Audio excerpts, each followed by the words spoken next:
మనం కనబడుతున్న మనుషులతో కాదు ఫైటింగ్, వాటితోనే, వేడితో, కంటికి కనబడకుండా మరుగు నుండి మనకంటే బలంగా మన మీద అటాక్ చేస్తున్న దెయ్యాలు ఉన్నాయే, వాటితో. మనం అంటే ఏం తలనొప్పి వాటికి. అవి ఉన్న ఇంటికి మనం పోయామనుకో, అదురుకుంటాయి. తెలుసా మీకు? అదురుకుంటా, అమ్మా ఏమొస్తుంది, ఏంది అమ్మా ఈయన వస్తున్నాడు ఏంటి, ఎంటర్ అయ్యాడంటే అవుట్, ఈ ఫ్యామిలీ మొత్తం అవుట్ అయిపోతుంది కదా. ఎట్లా? ముందాడు సైడ్ అయిపోతాడు, పక్కకు వచ్చేస్తాడు. వచ్చేసి నీ మాటలు వాళ్ళకి ఎక్కకుండా అడ్డగిస్తానికి వాడు శతవిధాలా ట్రై చేస్తాడు. విచిత్రం ఏంటంటే అది మనకు భయపడుతున్న సంగతి మనకు తెలియదు. దాని పేరెత్తితే మనోళ్ళకి దడ. వాళ్ళ ఇంట్లో దయ్యం తిరుగుతుందంట అంటే వీళ్ళు వారు లేనిపోయింది. ఎందుకు అక్క నువ్వు వెళ్ళి ఎందుకు ప్రార్థన చేయండి, ఏందయ్యా దయ్యం అంటాయా, లేనిపోయింది నా మీదకి వస్తే, నా మీద దాడి చేస్తే అంటే వాక్యం చదవరు. వాక్యంలో ఏముంది? నువ్వు ఎంటర్ అయితే దానికి నష్టం. ఇది మీకు ఈజీగా అర్థం కావాలంటే, ఒక్కోసారి మనం గదిలో ఉన్నప్పుడు బల్లి నీ మీద పడ్డ అనుభవం నీకుందా? ఒక్కసారి కూడా బల్లి నీ మీద పడలేదా? జీవితంలో ఒక్కసారి కూడా బల్లి నీ మీద పడలేదా? నువ్వు గదిలో ఉన్నప్పుడు నా మీద పడింది అంటే చేయొద్దండి. బల్లి గరిసి ఎవరన్నా పోయారా? నువ్వు ఎప్పుడన్నా చూసావా? కనీసం న్యూస్ విన్నావా? లేదు. పాము అయితే భయపడాలి, అర్థం ఉంది, విషసర్పం కాబట్టి కాటేస్తే పోతాం. బల్లికి ఏమైంది? కానీ బల్లి మీద పడితే ఇంతలా మనిషి కూడా ఇంత పిల్లలాగా గంతులేయటం మొదలు పెడతారు. అవునా కాదా? ఎందుకట్లా? ఏదో తెలియని గిల్టీ.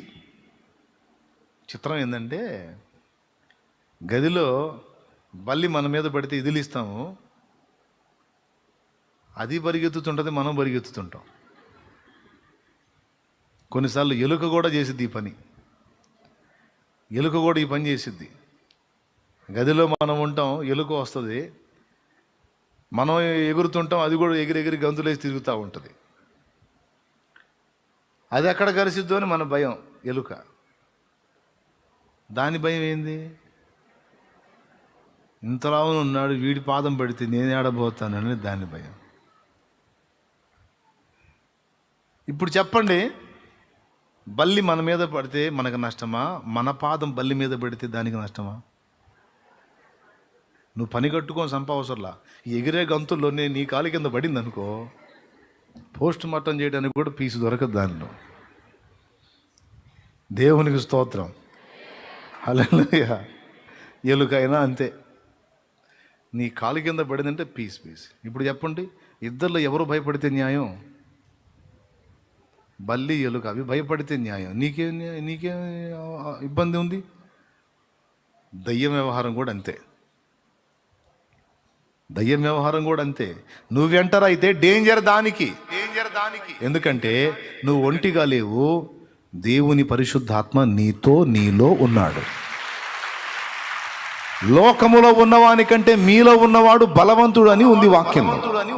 అది అబద్ధమా? లోకంలో ఉన్నవాని కంటే మీలో ఉన్నవాడు బలవంతుడని వాక్యం ఉందా లేదా? అది అబద్ధమా నిజమా? ఇప్పుడు మనలో బలవంతుడు ఉన్నాడు, మనం ఎంటర్ అయితే ఎవరికి డేంజరు? కానీ మనకేమో అలవాటు. అది ఈరోజు ఒక కనువిప్పు పొందుతాం. మన పోరాటము మనుషులతో కాదు, మనుషుల్ని వాడుకుంటున్న దయ్యాలతో. ఎఫెసీ పత్రిక 6:12 మస్తు సార్లు చెప్పిన. ఎఫెసీ పత్రిక 6:12 చూడండి. ఏలయనగా మనము పోరాడునది శరీరులతో కాదు గాని ప్రధానులతోనూ అధికారులతోనూ ప్రస్తుత అంధకార సంబంధులకు లోకనాథులతోనూ ఆకాశ మండలమందున్న దురాత్మల సమూహములతోనూ పోరాడుచున్నాము. దేవునికి స్తోత్రం కలుగును గాక. ఆకాశ మండలమందున్న దురాత్మల సమూహములతోనూ మనం పోరాడుతున్నాం. ఎవడైనా నీ మీద నిందా ప్రచారం చేస్తున్నాడంటే వాడి తప్పుగా దయ్యం పనిచేస్తుంది వాళ్ళు. ఎవడైనా నీకు అడ్డు తగులుతున్నాడు, అన్యాయంగా నీ పనిని పాడు చేస్తున్నాడంటే వాడు కాదు, వాడిని ప్రేరేపిస్తున్న దయ్యం ఒకటి ఉంది. తెలుసా? అట్లా ప్రతి విషయంలో నీకు శత్రువుగా ఒక వ్యక్తి వ్యవహరిస్తున్నాడు అంటే వాడు కాదు, వాడిని ప్రేరేపిస్తున్న దయ్యం ఒకటి ఉంది. అది నీ శత్రువు, వాడు కాదు. నన్ను ద్వేషించి నా మీద నిందా ప్రచారం చేసేవాళ్ళు చాలామంది ఉన్నారు. కొద్దిమంది కాదు, చాలామందే ఉన్నారు. నన్ను ప్రేమించేవారు అనేకులు ఉన్నారు. కనీసం కొద్దిమంది అయినా నన్ను ద్వేషించే వాళ్ళు ఉన్నారు.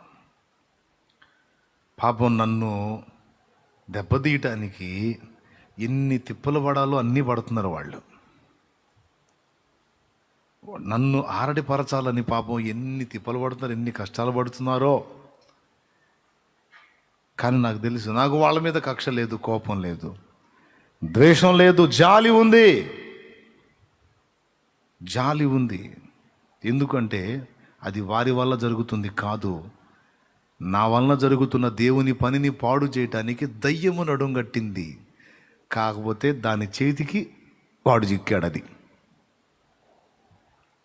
అర్థమైందా? ఆ దయ్యం వదిలిపోయిందనుకో వాడే పశ్చాత్తాపడి నా ముందుకు వచ్చి నన్ను క్షమించన్నా అని అడుగుతాడు వాడే.